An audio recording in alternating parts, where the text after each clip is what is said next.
तो साला ये दुख काहे खत्म এটা नहीं होता হলো बे? ভিকি কৌশল। কিছু বছর আগে এরকম দেখতে ছিল।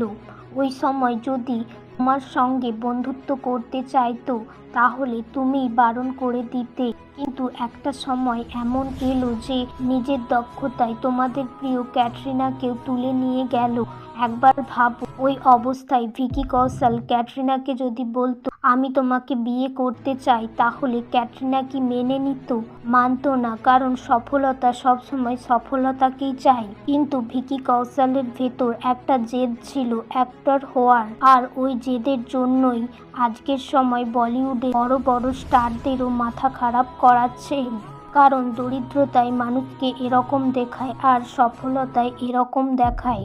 তাই আমাদের মুখ বা শরীর বদলানোর দরকার নেই, শুধু পরিস্থিতি বদলানো দরকার। মানুষের পরিচয় হয় হয়তো গরিব, নয়তো ধনী।